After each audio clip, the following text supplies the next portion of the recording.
Hello बच्चों, क्या आपको भी जानवरों की मजेदार कहानी कार्टून वीडियो देखना पसंद है? अगर हाँ तो इस वीडियो को लाइक और चैनल को सब्सक्राइब कर लीजिए, क्योंकि हम लोग आपके लिए हर 2 दिन बाद शाम 6 बजे एक मजेदार कहानी कार्टून वीडियो लाएंगे, तो वीडियो मिस ना हो जाए इसलिए इस चैनल को सब्सक्राइब कर लीजिए और हमारे कहानी कार्टून का मजा लीजिए। मोतीपुर के जंगलों में सभी जानवर प्रेम से रहते थे। हर समय एक दूसरे की मदद किया करते थे। लेकिन एक दिन बाघ राजा नाम का बाघ आ जाता है और जंगल के जानवरों से कहता है, सभी प्राणियों सुनो, अब इस जंगल में मेरा राज है। अब किसी को भी कुछ खाना पीना या कहीं आना जाना है तो मुझसे इजाजत लेकर जाएगी। ऐसे कैसे तुम हम पर राज कर सकते हो? कल का राजा सिर्फ एक होता है। हमारा एक राजा है, राजा शमशेर सिंह। उसे हराकर बताओ तो जाने कि तुम हमारे राजा के लायक हो। ठीक है, मुझे उससे मिलाओ, मेरे एक पंजे से उसका काम तमाम कर दूंगा। जंगल के सभी जानवर बाघ के साथ शमशेर सिंह के पास पहुँचे। क्या हुआ? आप सभी परेशान नजर क्यों आ रहे हैं? और ये बाघ कौन है? शेर महाराज, ये बाघ राजा है। ये पता नहीं किस जंगल से आया है और यहाँ खुद पर इस जंगल का राजा बता रहा है। और तो और ये आपसे मुकाबला करना चाहता है और कहता है कि आपको हराकर इस जंगल में राज करना चाहता है। चुप हो जा बकरी, मेरे बारे में मुझे ही बताने दे। अपनी छोटी जुबान मत खोल। सुन शेर, हार मान ले, मैंने कई शेरों को हराया है। अगर तू रास्ते में आएगा तो मारा जाएगा और बेवजह में लड़ाई नहीं करना चाहता हूँ। अच्छा, तो ऐसी बात है बाघ राजा, आज तुम अपनी गलती के लिए बहुत पछताओगे। आज के बाद तुम अपना घमंड टूटते हुए देखोगे। फिर दोनों में भीषण लड़ाई चालू हो गई। वे दोनों काफी ज्यादा फुर्तीले थे, इसलिए काफी देर तक दोनों लड़ रहे थे। मगर शमशेर सिंह बहुत घायल हो गया था और धीरे धीरे शेर सिंह हारने लगा, जिससे वह वहां से भाग गया। तुम लोगों का रक्षक तो भाग गया, अब मैं इस जंगल का राजा हूँ। अब यह जंगल मेरे हुक्म से चलेगा, सब समझ गए? पूरे जंगल में डर का माहौल था। बाघ राजा जब चाहे किसी भी जानवर का शिकार कर लेता था। कई बार तो वो अपने शौक के लिए भी शिकार करता था। अत्याचार दिन प्रतिदिन बढ़ता जा रहा था। एक दिन राजा के मन में एक ख्याल आया। यह शेर की गुफा बहुत छोटी है। मैं एक राजा हूँ और राजा होने के कारण मुझे एक बड़ा गुफा मिलना चाहिए। जंगल में कहीं ना कहीं बड़ा गुफा जरूर होगा। बाघ जंगल में दूसरी गुफा की तलाश में निकल पड़ा। उसने एक लकड़बग्घे से पूछा, सुन रे लकड़बग्घे, यहाँ कोई बड़ी गुफा है जिसमें मैं अपना तशरीफ जमा सकूं? बाघ राजा सालों पहले शेर ने एक बड़ा मांद गधे को उसके चतुर दिमाग के लिए उभार दिया था। कहते हैं पूरे जंगल में एकमात्र वही गुफा है जो विशाल है। बाघ गधा के गुफा के बारे में पता करता है और उसके पास जाता है और कहता है, कैसे हो गधे, अपने राजा का स्वागत नहीं करोगे? गधा ने सोचा, यह मेरे पास क्यों आया है, कहीं मेरा शिकार तो नहीं करेगा। गधा उससे डरते हुए कहता है, बाघ राजा की जय हो, आपने इतने दूर आने की तकलीफ क्यों की? मुझे कहते मैं खुद चला आता।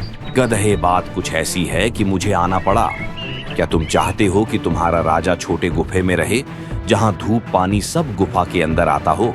नहीं महाराज, मैं भी चाहता हूँ कि हमारा राजा छोटी गुफा में ना रहे, जहाँ पानी धूप आता रहे। तो बस यह तय हो गया कि आज मैं तुम्हारे गुफे में रहूंगा और तुम मेरे गुफे में रहना। ये सुनते ही गधा चौंक जाता है और वो बाघ से कहता है, मगर यह गुफा तो मुझे उपहार के रूप में मिली थी और एक राजा किसी के उपहार को अपना नहीं बता सकता। मगर यह बात मत भूल, यह उपहार तुझे दूसरे शेर ने दिया है और मैं यहाँ का नया राजा हूँ, इसलिए आज से मैं इस गुफे में रहूंगा। गधा ना चाहते हुए भी उसे गुफा छोड़नी पड़ती है और उसे पुराने गुफा में रहना पड़ता है। एक दिन गुफा में बाघ आता है और उससे कहता है, क्योंकि मैं राजा हूँ इसलिए गदहा, मैं चाहता हूँ कि तुम मेरे लिए शिकार लाओगे। आखिर कब तक मैं मेहनत करके शिकार करूंगा? आखिर प्रजा को भी राजा के लिए कुछ तो करना चाहिए। मगर बाघ राजा, आखिर मैं ही आपके लिए भोजन क्यों लाऊं?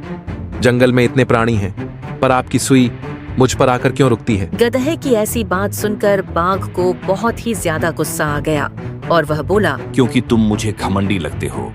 मेरे सामने कोई भी जानवर का मुंह नहीं खुलता, मगर एकमात्र तुम ही हो जो मुझे सवाल करते हो।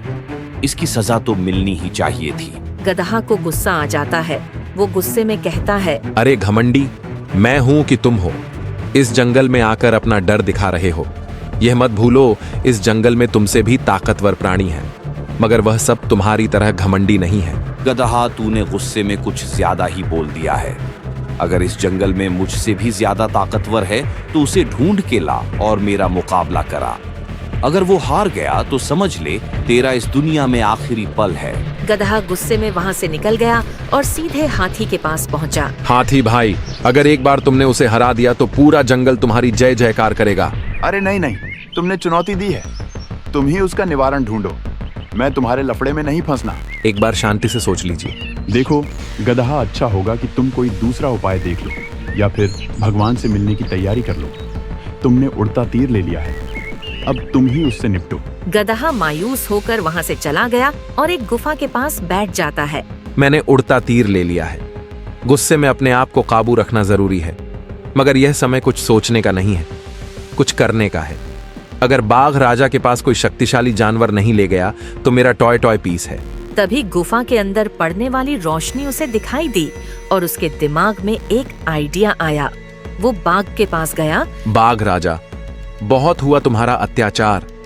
मैंने तुमसे भी बड़ा योद्धा ढूंढ लिया है। वो इतना ताकतवर है कि किसी भी का रूप ले सकता है। उसे दर्द नहीं होता, खून नहीं निकलता, चोट नहीं लगती। उसकी दहाड़ तुमसे भी ज्यादा भयानक है। वो तुमसे भी ज्यादा विशाल है। कौन है वो? उसे मेरे पास बुलाओ, मैं भी तो देखूं आखिर मुझसे भी बड़ा बलशाली कौन है। वो मेरा शिष्य है, मैं उसका गुरु हूं, इसलिए मैं तुम्हें उसके पास ले जाने आया हूं। मेरे साथ चलो। गदहा बाघ को गुफा के पास ले आया। वहाँ गधे ने कुछ और अन्य जानवरों को बुला लिया था। बाघ राजा, वो आपका इंतजार कर रहा है। मैं अभी भी कह रहा हूँ, अपना घमंड तोड़ दो वरना वो छोड़ेगा नहीं। लड़ाई के बाद तुम्हें पता चल जाएगा कि कौन ज्यादा ताकतवर है। और यह कहकर बाघ सीधे गुफा में घुस गया और जोर जोर से दहाड़ लगाने लगा, मगर उसकी दहाड़ गुफा में गूंजने लगी। अरे क्या, इसकी आवाज तो मेरी ही तरह है और भयानक भी है। थोड़ा और अंदर जाता हूँ। जैसे ही बाघ अंदर गया, उसे बहुत बड़ा परछाई दिखाई दी, जो उसकी ही थी। गुफा में आने वाली धूप से बन रही थी, मगर घमंड में उसने यह बात अनदेखा कर दिया। ये तो सच में वैसा ही है जैसा गधे ने कहा था, मगर मैं भी पीछे नहीं हटूंगा। लड़ाई तो करूंगा ही करूंगा। और यह बोलकर बाघ परछाई से लड़ पड़ा। उसने परछाई पर खूब पंजे मारे, मगर उसके पंजे घायल हो रहे थे। जैसे जैसे वो हमला करता, परछाई भी वैसा ही करती। बड़ी देर तक लड़ाई हुई। इधर गदहा और अन्य जानवर आपस में बात कर रहे थे। क्यों भाई, गधा अंदर ऐसा कौन सा जानवर है जिसके साथ बाघ राजा अब तक लड़ाई कर रहा है? हमने तो आज तक यहाँ कोई भी प्राणी नहीं देखा। हाथी भाई, जब किसी का घमंड बढ़ जाता है तो वह अपने परछाई को भी अपना दुश्मन समझने लग जाता है। ठीक वैसे ही बाघ भी धूप से अपनी परछाई को दुश्मन समझकर लड़ रहा है। देखना, कुछ देर बाद बाहर आएगा। तभी बाघ भागते हुए निकला। गदहा, मुझे बचा लो, मुझे बचा लो। ये कैसा प्राणी है जिसका कोई शरीर नहीं, दहाड़ मुझसे भी ज्यादा भयानक है, पंजों का कोई असर नहीं होता। उसे पंजे मारते मारते मेरे नाखून टूट गए, खून तक निकल आया, मगर वो मरता ही नहीं। बाघ राजा, वो मेरा शिष्य है, इस जंगल का रक्षक है, और तुमने इस जंगल में अशांति फैलाई है। वो तुम्हें अब नहीं छोड़ेगा। अगर अपनी जान प्यारी है तो यहाँ से भाग जाओ और कभी लौट के मत आना। बाघ इतना डर चुका था, उसने दौड़ लगा दी और कभी जंगल की तरफ नहीं आया।